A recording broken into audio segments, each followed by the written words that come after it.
Welcome to today's lecture my dear friends. आज हम discuss करने वाले हैं nature and significance of management. जी हाँ, बिजनेस स्टडीज का ये चैप्टर, बट मैं इसको सिर्फ रिवाइज कराने वाला हूँ। आई होप आपने इसको एक बार स्टडी कर लिया है।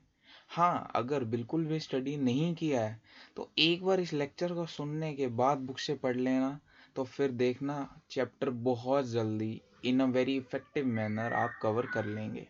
ठीक है, बट माइंड माई वर्ड्स, आपको एफर्ट तो खुद से डालना ही होगा इस लेक्चर को देखने के बाद भी। चलिए शुरू करते हैं क्विक रिवीजन के साथ। और रिवीजन का मतलब ही यही है कि आपकी एग्ज़ाम है तो आप इस लेक्चर को देख सकते हैं और इससे डेफिनेटली आपको बेनिफिट होगा, that I can guarantee you. चलिए स्टार्ट करते हैं। चैप्टर का नाम ही है nature and significance of management. Management word ही ऐसा वर्ड है, अगर हमने समझ लिया तो ये चैप्टर ख़त्म है, बस ये मान के चलिए। तो समझते हैं कि मैनेजमेंट क्या होता है।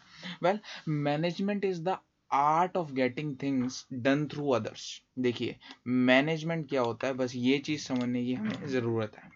Management is the art of getting things done through others. ये कहीं लिखा नहीं हुआ, बट मैंने आपको ये क्रक्स बता दिया है। कोई भी काम खुद से ना करवा के दूसरों से करवाना, वही मैनेजमेंट है। आप अच्छे मैनेजर कब बनोगे, जब आप 4 लोगों की टीम से फटाफट से, यानी कि इफ़ेक्टिवली और बहुत अच्छे ढंग से, यानी कि एफिशिएंटली, मेरे वर्ड्स को माइंड करते जाना, ध्यान से सुनते जाना। आप अच्छे मैनेजर कब बनेंगे, जब आप अपनी टीम से जल्दी जल्दी और अच्छे अच्छे से, यानी कि इफ़ेक्टिवली एंड एफिशिएंटली काम करवा लेंगे, तब आप एक अच्छे मैनेजर बन जाएंगे। और मैनेजमेंट होता ही क्या है? Management is the art of getting things done through others. It is an art. हम अभी इस पे बात करेंगे कि ये साइंस नहीं है, आर्ट नहीं है, प्रोफेशन है, क्या है, but it is an art. तो सबसे पहले डेफिनेशन देख लेते हैं। Management is a process of getting things done with the aim of achieving goals effectively and efficiently। तो 3 चीज़ें समझ आती हैं, ये रेड मार्क हुई हुई हैं। that management is a process with the aim of achieving goals effectively and efficiently। Process का मतलब ही क्या है?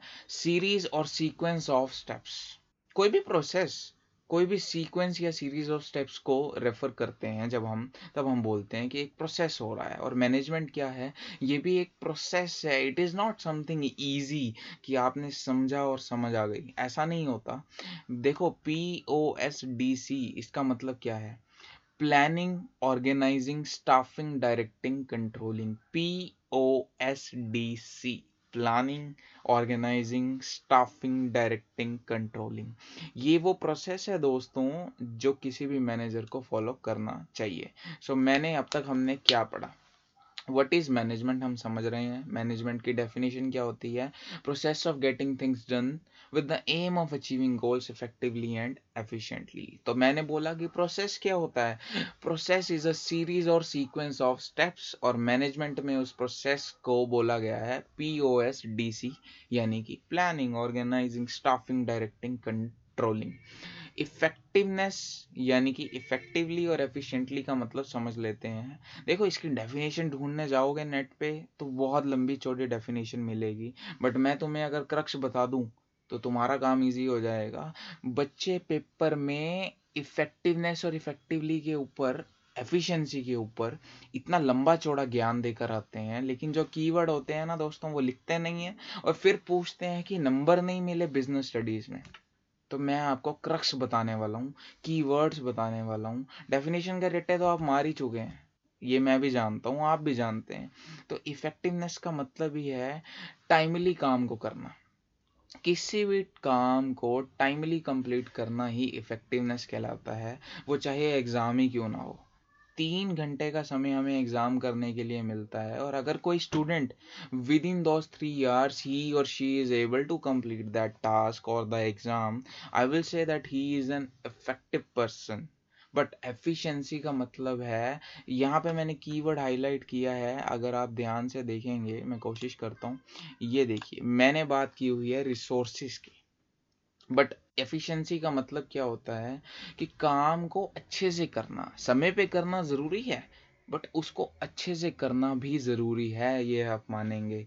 और उस अच्छे से को करना ही एफिशिएंटली बोला जाता है। यानी अगर कोई बच्चा विद इन टाइम कर रहा है तो वो इफेक्टिव है, लेकिन अगर वो अच्छे से भी कर रहा है, 100 आउट ऑफ 100 अटेम्प्ट भी कर रहा है, तो मैं कहूँगा कि that student is effective, at the same time he is efficient also.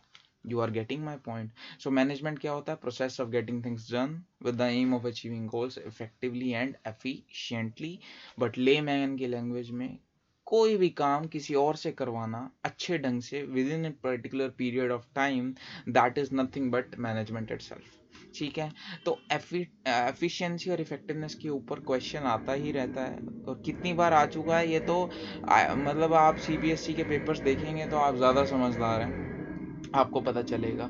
ठीक है, इसके डिफरेंस के ऊपर भी आइए एक चर्चा कर लेते हैं, ताकि ऐसा ना हो कि आपको मेरी बात समझ ना आए। तो बेसिस ऑफ डिफरेंस पे आ गया हूँ मैं। सबसे पहले तो मीनिंग, इफेक्टिवनेस का मतलब ही है, it refers to completing the task on time no matter whatever the cost. Effectiveness कहता है टाइम के ऊपर, जैसा कि मैंने बार बार बोला, टाइम टाइम टाइम, सिर्फ टाइम का ध्यान रखना है। एफिशिएंसी का मतलब है, it refers to completing the task with minimum cost. जी हाँ, काम को ऐसे करना कि कॉस्ट भी कम हो और टाइम में भी हो जाए।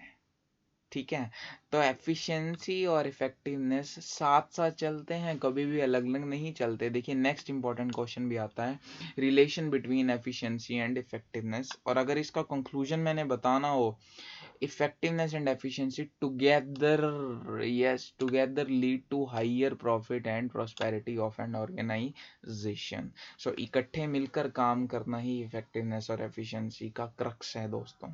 ठीक है, उसके अलावा ऑब्जेक्टिव देखा जाए तो effectiveness कहता है to achieve the end result, but efficiency बोलता है to conduct cost benefit analysis, हम बात कर चुके हैं। Main consideration, doing the right task, but doing the task in the right way is also important. तो ये दोनों भी चीज़ें हमने समझी। I will say not so important, but time मैंने आपको क्रक्स पहले ही बता दिया दोस्तों। ठीक है ना, डिफरेंसेस जितने मर्जी बुक्स से कहीं से भी पढ़ लो, लेकिन क्रक्स यही है, नंबर ये दिलवाने वाली चीज़ आपको। बिल्कुल ठीक है दोस्तों, चलिए आगे बात करते हैं।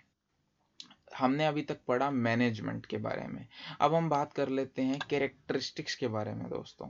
जी हाँ, कैरेक्टरिस्टिक्स ऑफ मैनेजमेंट की डिस्कशन जो है, अब वो बिल्कुल मैं आपके साथ करना चाहूँगा।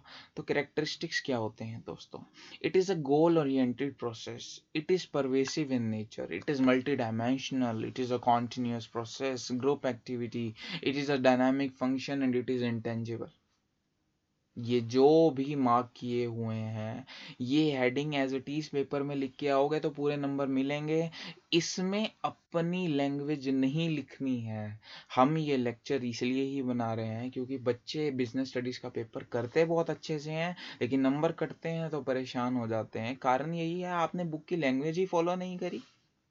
इंटेंजिबल, देखिए, एक कैरेक्टरिस्टिक्स होता है मैनेजमेंट का, that it is intangible. You are getting my point. But intangible को बच्चे कुछ ऐसा लिखते हैं, something whose presence can not be felt is management. क्यों भाई? एक वर्ड है इंटेंजिबल, उसको वैसे का वैसा लिखो ना। Why are you changing the substance of the things? Please understand my point. ठीक है, सो आइए कैरेक्टरिस्टिक्स के बारे में दोस्तों बात करते हैं। सबसे पहला कैरेक्टरिस्टिक्स है गोल ओरिएंटेड प्रोसेस। कभी भी मैनेजमेंट का सहारा लेते हैं तो क्यों लेते हैं? क्योंकि we need to achieve our goals. Apple, Steve Jobs, नाम तो सुना ही होगा सबने। That person is known for his management skills. Wipro, Narayana Murthy, Infosys, Narayana Murthy, he is known for his management skills. Yes, goal oriented process है। इन लोगों ने हमेशा गोल पर फोकस किया है, और गोल को कैसे अचीव किया जाता है, ये ध्यान से देखना। मेरा वर्ड मैंने बिल्कुल हाईलाइट जो किया, कोऑपरेशन। कभी भी गोल को अचीव करना है तो you need to maintain the cooperation my dear friends in the organization. जब मिलकर, हाथ से हाथ मिलाकर पूरी टीम काम करती है, तब वो गोल ओरिएंटेड प्रोसेस कहलाता है। So characteristics and features of management में पहला था, it is a goal oriented process. As a manager, देखो, जब भी आप लर्न कर रहे हो, आपको ध्यान रखना है कि आप एक मैनेजर की तरह काम कर रहे हो। और मैनेजर की पोस्ट कोई छोटी पोस्ट नहीं होती है दोस्तों।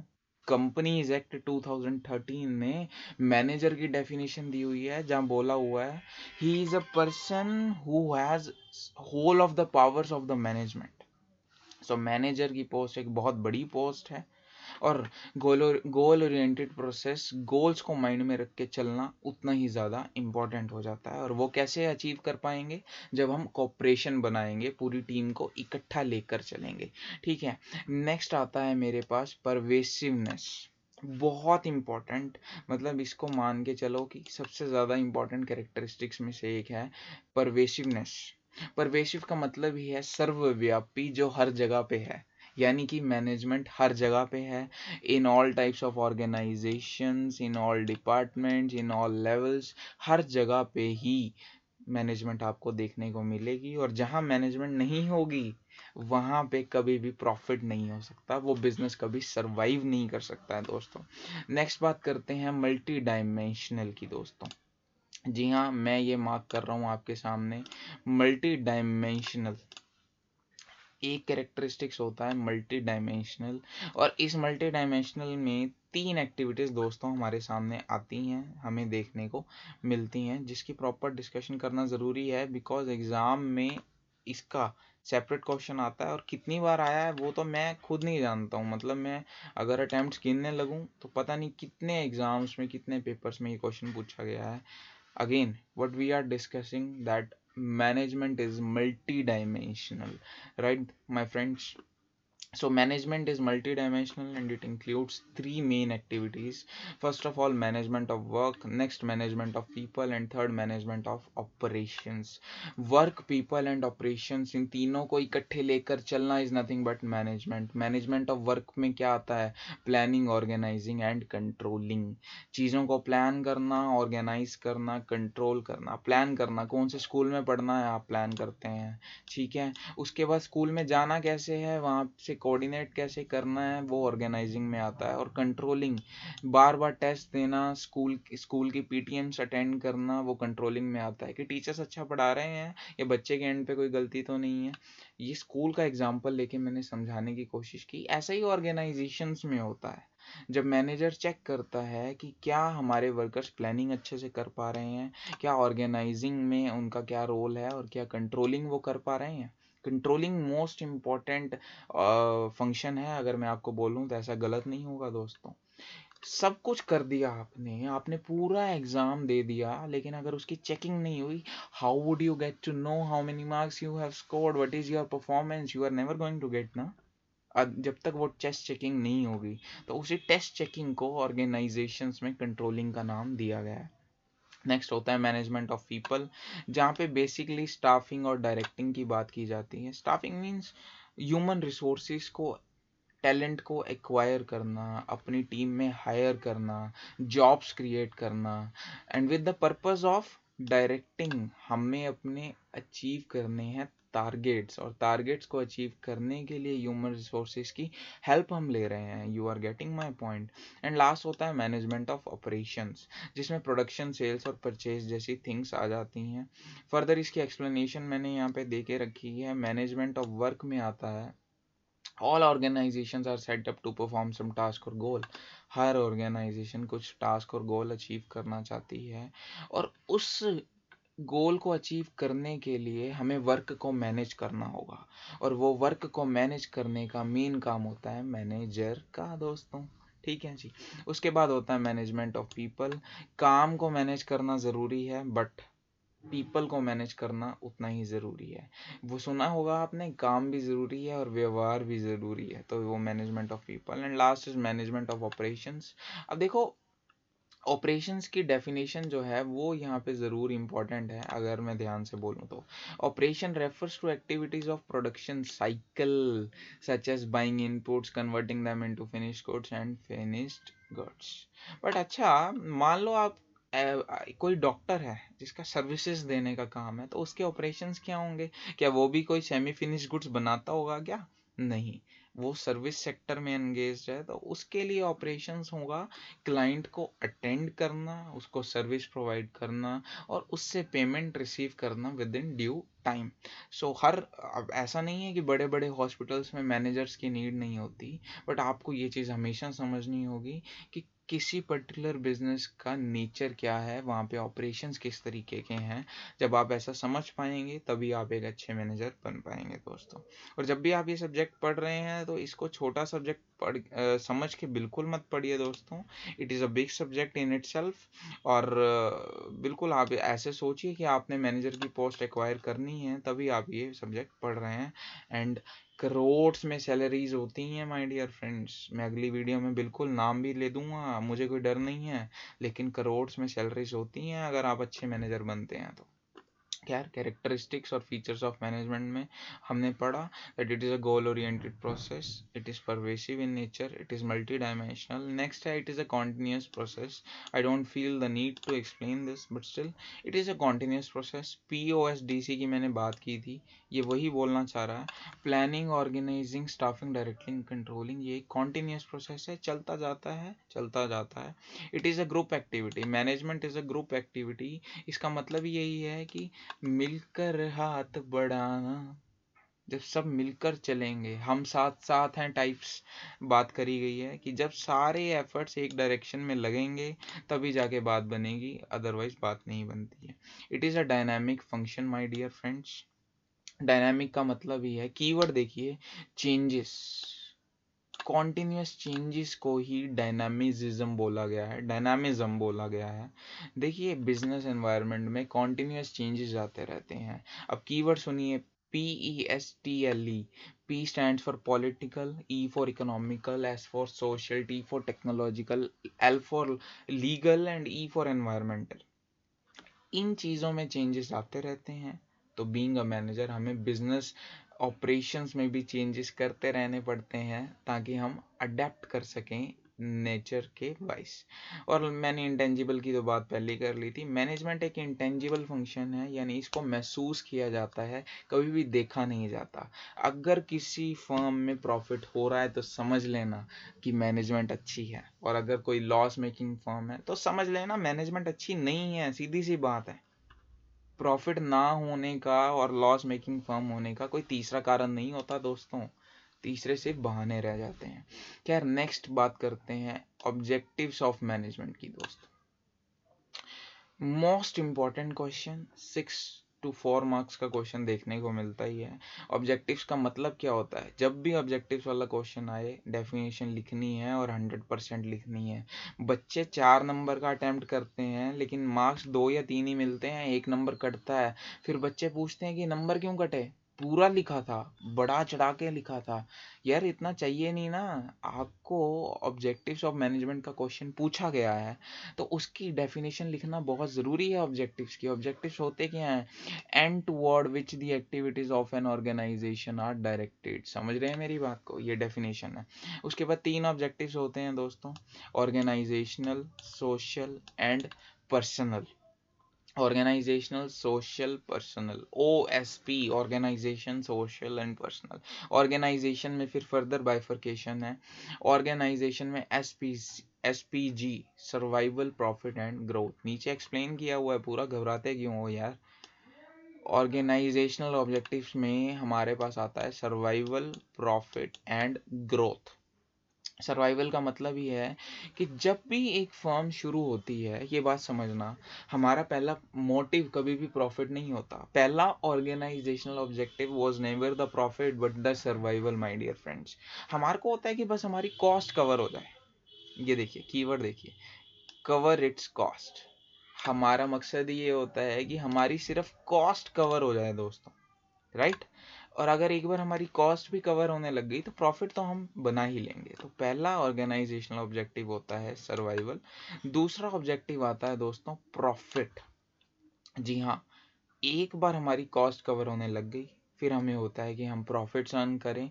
कारण यही है कि हम प्रॉफिट्स अर्न करेंगे तो हम अपने बिजनेस को एक्सपैंड कर पाएंगे। मैं कीवर्ड बोलते जा रहा हूँ, ये आपको पेपर में ज़रूर लिख के आने हैं। अपना ज्ञान भी लिखना लेकिन ये ज्ञान तो ज़रूरी लिखना। और फाइनल है हमारा ग्रोथ।